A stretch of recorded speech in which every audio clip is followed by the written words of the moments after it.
Welcome to Soto Creations, where we make your imagination a reality.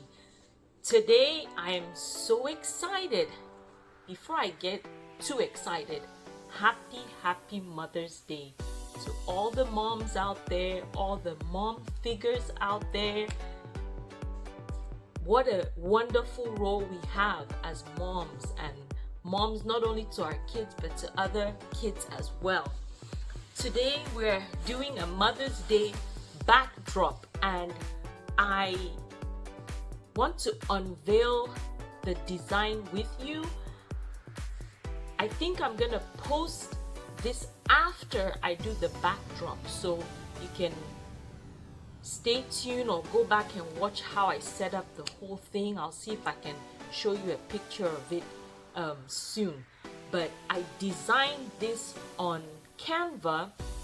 I'm not going to go into the full detail of how I put everything together, because pretty much on Canva you have a blank canvas. You pick your size and they have different images that you can put in and words that you can add to just create the design you want. So I just went through that process and designed this. I usually get all my prints done at Office Depot, so that's what I did today. I have not opened it up yet. It's still sealed. I picked it up and brought it home, and I'll open it up with you.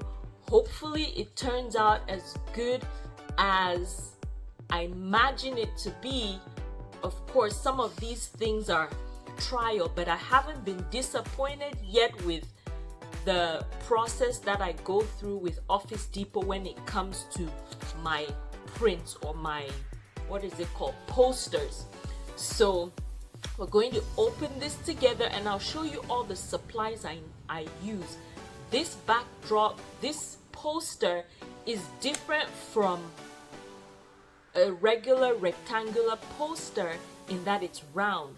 Office Depot doesn't mount round posters. They don't cut circular designs, they only cut straight lines. So I want to show you today how I make a circular backdrop or circular poster so that I can use it for my backdrop. Again, I probably post this video already and I'll show you how we do that. Let's open this up.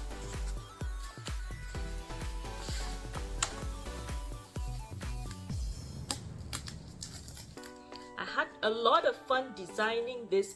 This I'm using for a dinner we have tomorrow. I'm in a group here called Moms of Multiples, MOM, which is mom still, and we have moms who have triplets, quadruplets, twins.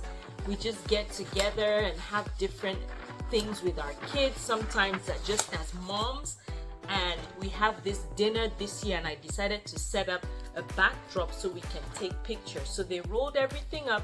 I printed it on this high gloss paper because it's going to be on a backdrop and I want it to have that shine. So down here I just maximized my paper. So this is a 20 by 36 print. They have different sizes that you can print on, so I just look at the size they have on Office Depot, and that's the size I go with them to create my design so that it fits right on here. So because I wanted something 20 inches in circumference, then I decided, was it 20 or 24? I wanted 24 inches as my circumference, so I ended up with their backdrop that is 24 by 36. That way I have my width. So then I have room on the top and bottom that I can use, which the extra florals I can do something else with it later on if I want. But I'll show you what I came up with. We're just going to unveil it here.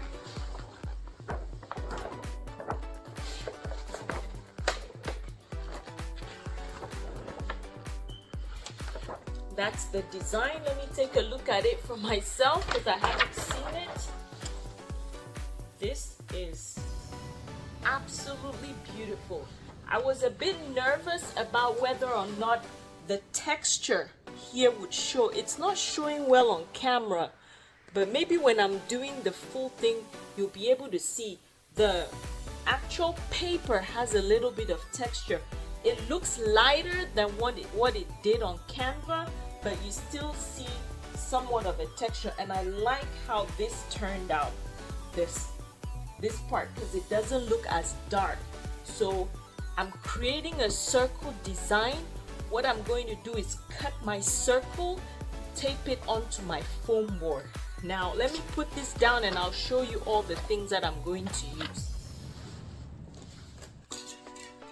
This is the glue that I used to mount on my foam board. It is the Elmer's multi-purpose spray adhesive. I used to use the paint-on glue. That doesn't work very well. I used hot glue before. It doesn't stay and it leaves like thick dots of hot glue and sometimes doesn't always stick well. But the last time I used this, it was perfect. It worked wonders. I'm thinking I'll use this big needle to hang with fishing line onto my backdrop. The needle, because I don't want it to show. I don't want a big hole on the sides where when you're taking pictures you see holes through that circle. So I'm just gonna delicately thread fishing line that I've folded over. These needles are used for hair, like sew-ins in for hair, and the hole is big enough that I can thread several of the fishing line, maybe 4, so that I can use that to hang my design. I probably don't need that much because it's not going to be heavy, it's foam board, so maybe just 2, like double it up and then thread that through. So those 2 things. Now I have my foam board. This is not the standard foam board that you can buy at the Dollar Tree because it's a bigger design and I want it to all fit on one foam board so that it's not flimsy. So I went to Hobby Lobby and I found this foam board. This is 32 by 40. Yeah, 32 by 40. So it had a little bit of a scratch. I don't know if you can see here.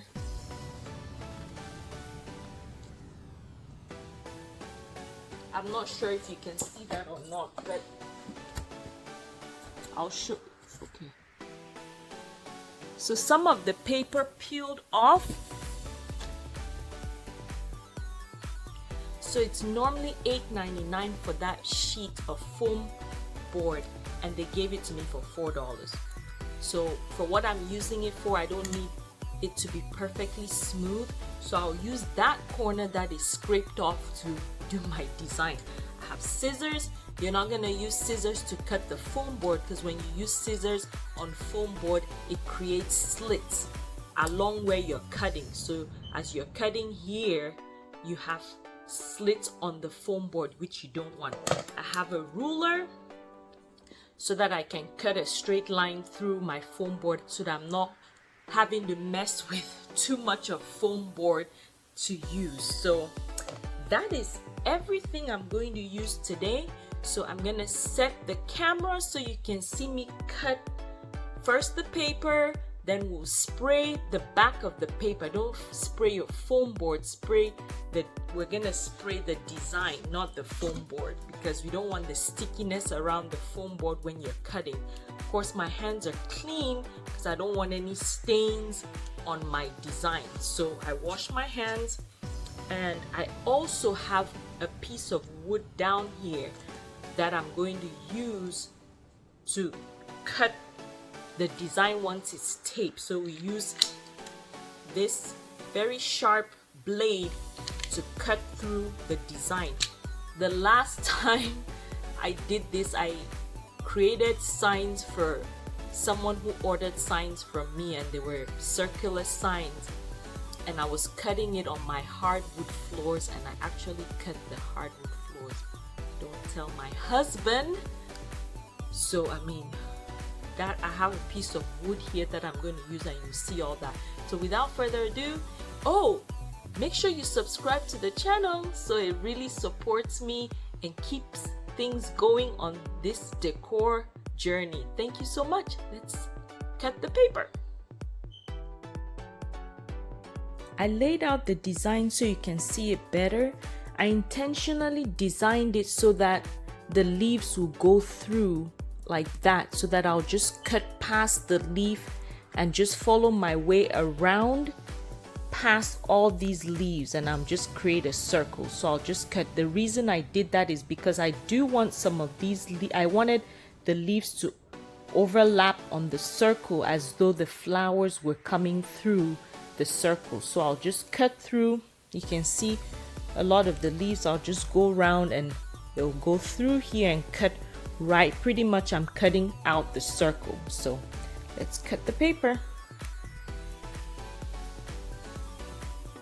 I have the circle all cut out. I'm looking at my design and rolling it up in the opposite direction so that it's easier for me to spray when it's laying on the floor. So I want to roll it so that the corners are not rolled up when I'm spraying. It's still rolled up, so I'm doing the same thing again to try to get it all straight. Now this is kind of a marathon to spray. You have to get it onto the foam board as soon as you spray. So I just shake it up and get an even coat. It's pretty tacky and sticky once you spray it on, so you'll see me rushing here in a little bit to try to quickly get it on my foam board. Of course I'm outside trying to rush so that it doesn't dry on me. So here you go. Once I get inside, of course I already have my foam board cut out in the square that I need. I just have to make sure it's all aligned and on the foam board.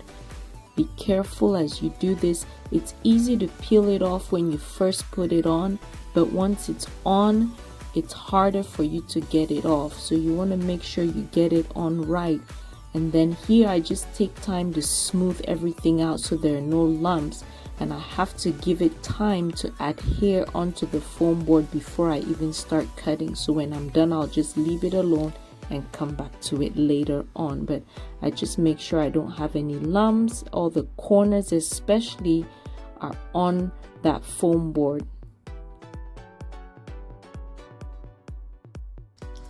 So we're going to let it just rest a second before we start cutting our circle out. So I'll be right back. Let me close my door.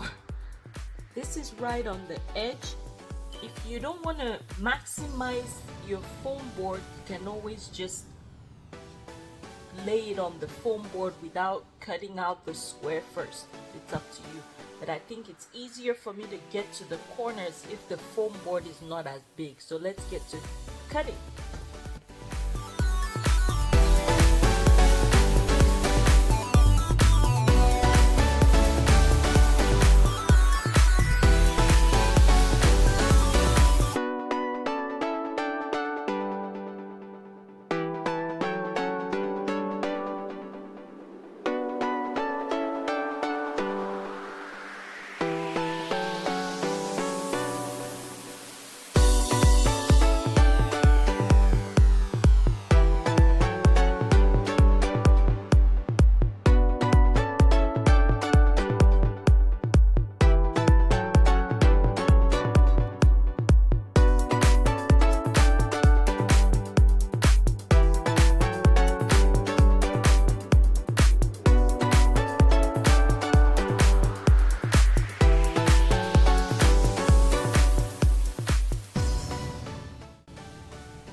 We are not quite done. I'm going to use my fishing line and the needle, thread the needle with the fishing line so that I can have something to hang the backdrop onto my metal poles. So I'm just threading this evenly in the middle, and I'm using my needle like I said because I do not want a big hole in my backdrop. Then it interrupts the design with the flowers that are printed out. So, and this just makes it more even.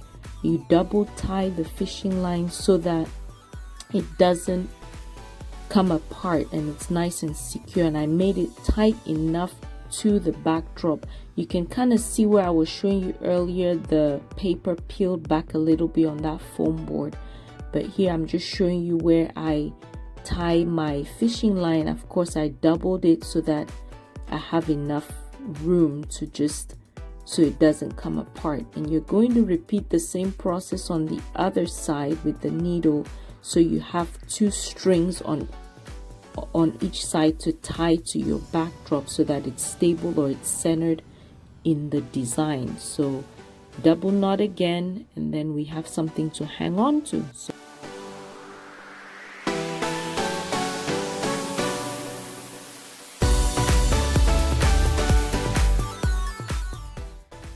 I'm showing you where it cut all the lines on the wood right there. You can see, I don't know if you can see all those arches cutting through the wood. So you definitely need something underneath, otherwise I would have ripped right through the carpet, because I applied quite a bit of pressure to get that done. Thank you so much for watching. Make sure to watch the video on how I set this up and create the backdrop with this. Hopefully the fishing line is long enough to do everything, but of course that video is gonna go before this one. I'll have it linked down below. But I hope it was helpful. If it was, click that like button and don't forget to subscribe. Thank you so much. Have a blessed day.